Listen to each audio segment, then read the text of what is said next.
Hello everyone, आपका हमारे YouTube channel पे स्वागत है। तो आज से मैं आप लोगों के लिए हिमाचल प्रदेश यूनिवर्सिटी और सरदार पटेल यूनिवर्सिटी से जितने भी एफिलेटेड कॉलेज हैं उनके लिए जो मैं पॉलिटिकल साइंस पढ़ाने वाला हूँ। चाहे आप बीए फर्स्ट सेमेस्टर में हो, बीए सेकेंड ईयर में हो या फिर आप बीए फाइनल ईयर के स्टूडेंट हो, आप लोगों को जो है इस यूट्यूब चैनल पे मेजर, माइनर और जो NEP 2022 लागू हुई है उसमें जो है MCA या MDC ये सारे कोर्स आपके लिए लगे हैं। तो उसमें अगर आप पॉलिटिकल साइंस पढ़ रहे हो तो वहाँ उससे रिलेटेड कंटेंट भी जो है आपको हमारे इस यूट्यूब चैनल पे मिलने वाला है। तो आज के इस वीडियो में हम बात करने वाले हैं थीम्स इन कंपैरेटिव पॉलिटिकल थ्योरी। ये जो है आपका बीए फाइनल ईयर का माइनर का टॉपिक है, माइनर की ये किताब है और इस किताब का पहला टॉपिक हम आज की इस वीडियो में डिस्कस करने वाले नाम है राजनीतिक चिंतन। तो चलिए, अगर आप फर्स्ट टाइम विजिट कर रहे हैं सब्सक्राइब कर दीजिए और वीडियो को स्टार्ट करता है। तो सबसे पहले हम पढ़ने वाले हैं राजनीतिक चिंतन किसे कहते हैं, फिर उसके बाद बात करेंगे राजनीतिक चिंतन की परिभाषा के बारे में, फिर राजनीतिक चिंतन के दो रूप कौन कौन से हैं, फिर उनकी विशेषताएं पढ़ेगी और लास्ट में हम पढ़ेंगे कि राजनीतिक जो चिंतन के दो रूप है, पाश्चात्य और भारतीय राजनीतिक चिंतन, इनमें कौन कौन सी विशेषता है और इनके जो है कौन कौन सी अच्छे इनके जो समानता है या अंतर संबंध जिसे कह सकते हैं। तो चलिए शुरू करते हैं। राजनीतिक चिंतन, जैसा कि वर्ड से ये डिफाइन हो रहा है कि राज्य के बारे में चिंतन करना क्या कहलाता है, राजनीतिक चिंतन। अब देखिए, जब आप इसे कॉपी में प्रेजेंट करोगे तो आपको अच्छे तरीके से लिखना है। तो सबसे पहले जो बात की गई है, राजनीतिक चिंतन का संबंध जो है तीन तत्वों से है। पहला है राज्य का स्वरूप, आपको साथ साथ लिखते चलना है, मेरे साथ नोट्स बनाइए तब आपको अच्छे से समझ आएगा। पहली बात की गई, राजनीतिक चिंतन का संबंध जो है राज्य के स्वरूप, राज्य के कार्य और राज्य के उद्देश्य से है। तो जब आप 2 नंबर के लिए प्रेजेंट करोगे तो वहाँ पे आपको लिखना है कि राजनीतिक चिंतन का संबंध राज्य के स्वरूप या जिसे हम राज्य का ढांचा कहता है, राज्य का कार्य जिसे हम राज्य की प्रकृति कहता है, या फिर राज्य का उद्देश्य, राज्य का क्या उद्देश्य रहने वाला है, इन सब का अध्ययन जो है राजनीतिक चिंतन के अंतर्गत किया जाता है। फिर उसके बाद जो है अनेक विद्वानों के इस विषय पर अलग अलग मतभेद है। तो ऐसी स्थिति में एक हम यहाँ पे जो है विद्वान लेते हैं, उनका नाम है फिलिस डाइट। ये बोलता है कि जो राजनीतिक चिंतन है उसे निर्धारित करता है 3 विषय, और वो 3 विषय कौन कौन सा है तो चलिए डिस्कस करता है। फिलिप्स डायल के अनुसार जो है राजनीतिक चिंतन को निर्धारित करने वाले विषय है, पहला है मानव का स्वभाव, दूसरा है उसके कार्य, तीसरा हो गया राज्य का उद्देश्य। राज्य का उद्देश्य, देखिए ये मिलती जुलती हेडिंग है। यहाँ पे भी हमने उद्देश्य की बात की थी, जब साधारण शब्दों में यहाँ पे जिसे संबंध माना कि राज्य के स्वरूप, राज्य के कार्य और राज्य के उद्देश्य से। लेकिन जो फिलिस डायल बोलते हैं, ये बोलते हैं कि जो राजनीतिक चिंतन है उसको निर्धारित 3 विषय करते हैं। 3 विषयों का अध्ययन हम राजनीतिक चिंतन में करते हैं, जिसमें बात की है मानव का स्वभाव, उसके बाद बात की है कार्य और लास्ट में बात की है कि राज्य का उद्देश्य क्या होगा, कि राज्य क्या क्या काम करेगा जिससे जो है वो अपने समाज में रह रहे लोगों का विकास करे या निश्चित क्षेत्र के अंदर रह रहे लोगों का विकास करे। फिर इसके बाद जब आप साधारण शब्दों में प्रेजेंट करोगे, देखिए इस तरह से आपको अपनी कॉपी में प्रेजेंट करना है। जब आप 2 नंबर का लिख रहे हो तो आपको ये डेफिनेशन लिख देनी है और साथ में आपको ये डेफिनेशन, फिलिस डायल की डेफिनेशन और साधारण शब्दों में जो मैंने बताया कि संबंध किसके साथ है।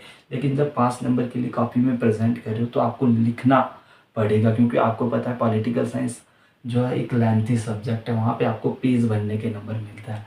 तो चलिए साधारण शब्दों में बात करें राजनीतिक चिंतन की, तो राजनीतिक चिंतन का संबंध जो बताया गया है, या राजनीतिक चिंतन में राज्य की समस्याओं और उन समस्याओं के समाधान, और तीसरी बात की है राजनीतिक सिद्धांतों का अध्ययन। राज्य की समस्या, उनका समाधान और राजनीतिक सिद्धांतों का अध्ययन हम किसके अंदर करते हैं, राजनीतिक चिंतन के अंदर करते हैं। अब देखिए जो ये राजनीतिक चिंतन है, इसमें बात की कि राज्य के स्वरूप के बारे में पढ़ेंगे, कार्य के बारे में पढ़ेंगे, उद्देश्य के बारे में पढ़ेंगे। अब देखिए राजनीतिक चिंतन को जो है 2 भागों में बांटा गया है। पहला है भारतीय राजनीतिक चिंतन और दूसरा है पाश्चात्य राजनीतिक चिंतन।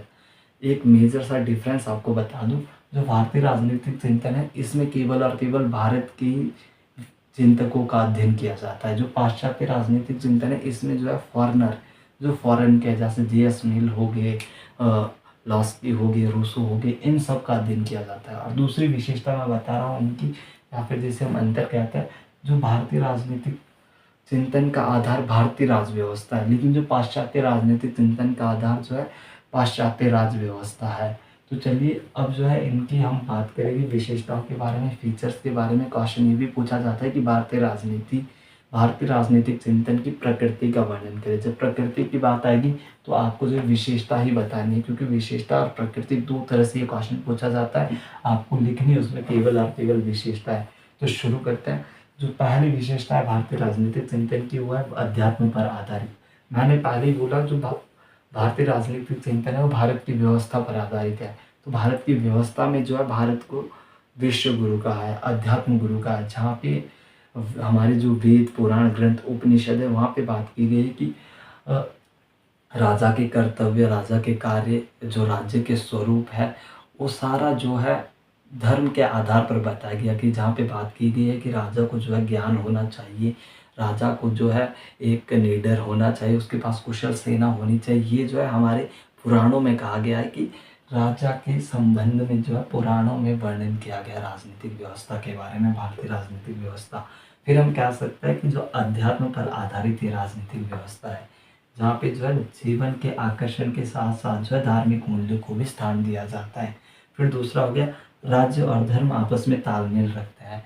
पहले हमने बात की कि अध्यात्म पर आधारित है। जब अध्यात्म पर आधारित होगा तो उसके बाद क्या विशेषता बनती है कि राज्य और धर्म जो है पैरेलल है, ये दोनों एक साथ चलते हैं। राज्य के बिना धर्म अधूरा है, धर्म के बिना जो है राजनीति अधूरी है। अब देखिए जो महात्मा गांधी जी थे बेस्ट एग्जाम्पल है, उन्होंने ये अवधारणा दी कि भारतीय राजनीतिक जो चिंतन है, जो चिंतक महात्मा गांधी जी है, वो बोलते हैं कि जो राज्य है और धर्म है वो एक साथ चलेंगे। उन्होंने जितने भी आंदोलन किए थे उसका अहिंसा उनका मोटिव था, हिंसा नहीं करते थे, वो जो है नॉन वायलेंस करते थे, जिसमें जो है मारकाट या जिसमें जो है किसी के साथ लड़ाई झगड़ा मारकाट इन सब का निषेध किया जाता था। तो अहिंसा कहाँ रिलेट करता है, ये सीधा धर्म के साथ रिलेट करता है। इसलिए जो है वो बात करते थे कि राज्य और धर्म दोनों एक साथ चलने वाले हैं, दोनों एक सिक्के के दो पहलू हैं। फिर यहाँ पे बात की कि संस्थाओं पर बल दिया जाता है।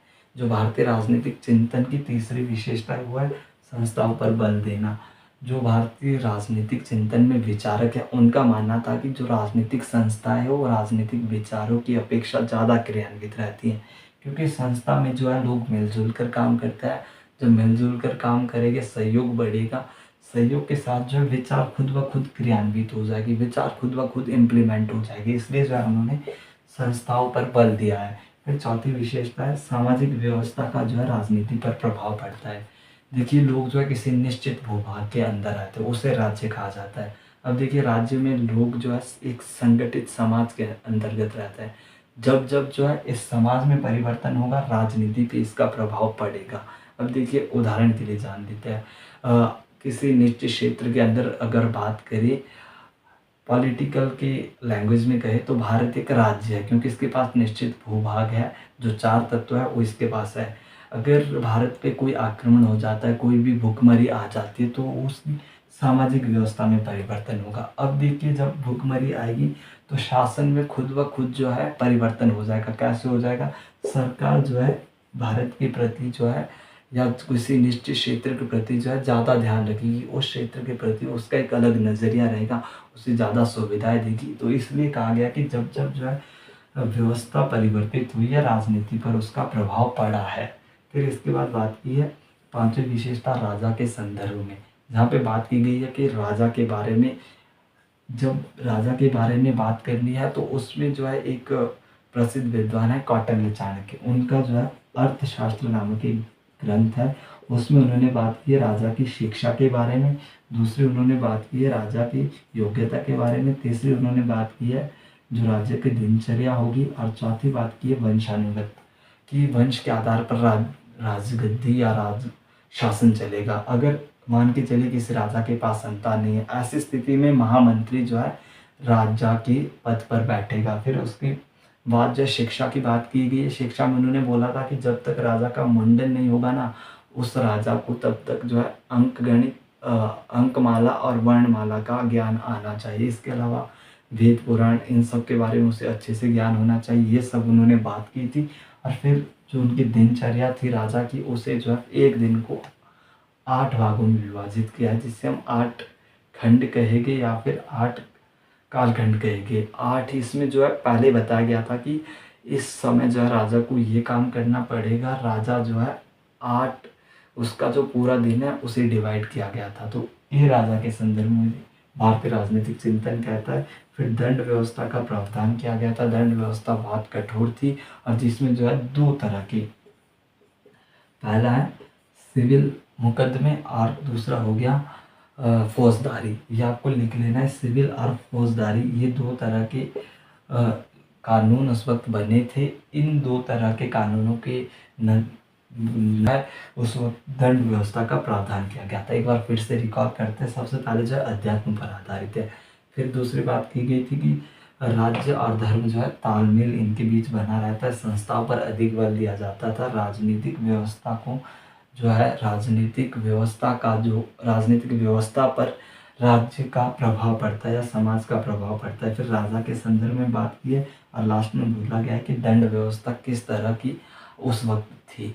फिर अब बात करते हैं पाश्चात्य राजनीतिक चिंतन। मैंने बता दिया कि जो प्राचीन या फिर जिसे हम कहेंगे पाश्चात्य समाज पर आधारित ही चिंतन है। अब देखिए इसमें सबसे पहले बात की गई है राज्य को महत्व दिया गया है। प्राचीन समय में नगर राज्य हुआ करते थे। याद कीजिए जब आप क्लास 11th में पढ़ते थे या फर्स्ट ईयर में पॉलिटिकल साइंस पढ़ रहे थे, पॉलिटिकल थ्योरी नामक आपको एक किताब या पार्ट दिया रहता था सिलेबस में, और उसमें बात की गई थी जब आपने पॉलिटिकल शब्द पढ़ा था कि पॉलिटिकल शब्द कहाँ से आया, पॉलिस से आया है। पॉलिस का अर्थ होता है सिटी स्टेट। जो प्राचीन काल में राज्य को महत्व दिया जाता था और राज्य क्या था, सिटी स्टेट, जिसे जो है नगर राज्य कहा जाता था। और इसी नगर राज्य के अंतर्गत, इसी नगर राज्य के अंदर रहकर जो है व्यक्ति का जीवन जो है निर्भर होता था। जो व्यक्ति नगर राज्य के बाहर जाता था उस पर जो है राज्य का कोई ध्यान नहीं होता था। फिर दूसरी बात की गई है राज्य को जो है धर्मनिरपेक्ष पाश्चात्य राजनीतिक चिंतन में कहा गया है, क्योंकि वो जो है किसी विशेष धर्म के प्रति निष्ठा नहीं रखती थी। अलग अलग धर्म लोगों को छूट थी, जो उन्हें धर्म मानना है वो मानिए। पाश्चात्य राजनीतिक चिंतन की दूसरी विशेषता है। तीसरा हो गया कानून की सर्वोच्चता। पाश्चात्य राजनीतिक चिंतन में कानून को जो सर्वश्रेष्ठ माना गया है। पाश्चात्य राजनीतिक चिंतन है क्या, जिसमें जो हम विदेशी विद्वानों का भी अध्ययन करते थे, जिसमें जो है हमारे लोग को जो है रूसो हो गए, लॉक हो गए, हॉब्स हो गए, इन सब के बारे में पढ़ते हैं। तो कानून की सर्वोच्चता पाश्चात्य राजनीतिक चिंतन की एक महत्वपूर्ण विशेषता है। फिर इसके बाद बात आती है राज्य को समझौते का सिद्धांत माना गया है। जो पाश्चात्य राजनीतिक चिंतन में राज्य को एक समझौते का सिद्धांत माना है, ये किसने माना है, आपके लॉक, हॉब्स और रूसो। इन्होंने क्या बोला है कि राज्य जो है समझौते के द्वारा बना है। अगर लॉक की बात करें, जॉन लॉक, वो बोलता है कि प्राकृतिक अवस्था में मनुष्य रहता था। जब प्रकृति अवस्था में रहता था उसके बाद उसके पास विवेक आया। विवेक के बाद जब विवेक आया तो आपस में बैठना शुरू कर दिया। जब बैठना शुरू कर दिया, समय के साथ साथ उसकी भावनाओं में क्या होता गया, विकास होता गया। तो लोग जो है जब मिलजुल कर रहने लगे तो उनके बीच एक समझौता हुआ। समझौते के आधार पर जो है राज्य की उत्पत्ति हुई है। ऐसा जो है पाश्चात्य राजनीतिक चिंतन में माना गया है। फिर बोला गया है कि अगली जो इसकी विशेषता है, हेगल बोलता है कि ईश्वरीय दान है, कि जो राज्य है वो ईश्वर की दान है और ईश्वर का प्रतिनिधित्व तो कौन करता है, जो राजा है वो ईश्वर का प्रतिनिधि है संसार में। ये जो है पाश्चात्य राजनीतिक चिंतन की विशेषता है। फिर इसके बाद बात की है स्वतंत्रता का अधिकार उस वक्त लोगों को मिलता था पाश्चात्य व्यवस्था में। जो है पुराने प्राचीन काल में जो स्वतंत्रता का अधिकार लोगों को दिया जाता था। फिर इसके बाद बात की गई कि राज्य का आधार क्या चीज़ होती थी। जो राज्य का आधार था वो शक्ति नहीं थी, बल्कि राज्य का आधार जो है लोगों की इच्छा मानी गई है। पाश्चात्य राजनीतिक चिंतन में राज्य का आधार लोगों की इच्छा को माना गया है, ना कि किसी शक्ति विशेष को। फिर जो इसकी लास्ट आती है विशेषता वो है कि राजनीति, धर्म और राजनीति ये दोनों अलग अलग हैं। मैकियावेली कहता है कि धर्म और राजनीति कभी भी पैरेलल नहीं हो सकती, ये जो है अलग अलग है, एक दूसरे के प्रतिकूल है। ये जो है विशेषता पाश्चात्य राजनीतिक चिंतन की है। सबसे पहले राज्य को महत्व दिया जाता था, जहाँ पे हम सिटी स्टेट के बारे में बात करेंगे या फिर नगर राज्य के बारे में बात करेगी। उसके बाद राज्य को धर्मनिरपेक्ष माना गया है कि राज्य के अंदर प्राचीन काल में कोई भी ऐसा धर्म नहीं होता था जो लोगों को बोला जाता था कि आप फोर्स है इस धर्म को मानिए। लोगों के पास अपनी छूट होती थी, वो जो है अपने अनुसार किसी भी धर्म का अनुसरण करते थे। फिर उसके बाद कानून की सर्वोच्चता मानी गई है। राज्य के अंदर जो है कानून द्वारा शासन किया जाता था। राज्य को जो एक समझौतावादी सिद्धांत माना गया है कि समझौते के आधार पर राज्य का उदय हुआ है। 3 के बारे में हमने बात की है, जॉन लॉक, हॉब्स और रूसो। फिर इसके बाद है ईश्वर दैन राज्य को माना गया है। हीगल ने बोला है कि राज्य जो है ईश्वर की दी हुई चीज़ है और इस चीज़ में जो ये राज्य है यहाँ पे ईश्वर का प्रतिनिधित्व राजा करता है। ये कौन मानता है? हीगल। फिर इसके बाद है स्वतंत्रता का अधिकार। जो है राज्य में रह रहे लोगों को जो है स्वतंत्रता का अधिकार है, उन्हें जो है स्वतंत्र रूप से राज्य के अंदर रहने का अधिकार है। अपने कार्यों को पूर्ति करने का या अपने हितों की पूर्ति करने का अधिकार राज्य के पास है। फिर इसके बाद बात की गई थी कि राज्य का आधार शक्ति नहीं है बल्कि लोगों की इच्छा है। लोगों की इच्छाओं के आधार पर राज्य चलता है। और फिर लास्ट में बात की है कि राजनीति धर्म दोनों है क्या है, अलग अलग है। तो ये इस वीडियो का पहला पार्ट रहने वाला है। इसमें हमने बात की राजनीतिक चिंतन के बारे में, उसकी डेफिनेशन के बारे में। फिर हमने राजनीतिक चिंतन को 2 भागों में बांटा, भारतीय राजनीतिक चिंतन और दूसरा हो गया पाश्चात्य। भारतीय राजनीतिक चिंतन में हम जो है भारत की व्यवस्था के बारे में पढ़ते हैं, उसकी विशेषताओं के बारे में पढ़ते हैं। और पाश्चात्य में प्राचीनतम। पाश्चात्य राजनीतिक चिंतन में जो है हम सभी विद्वानों को पढ़ते, चाहे वो इंडियन हो या फिर फॉरेनर हो।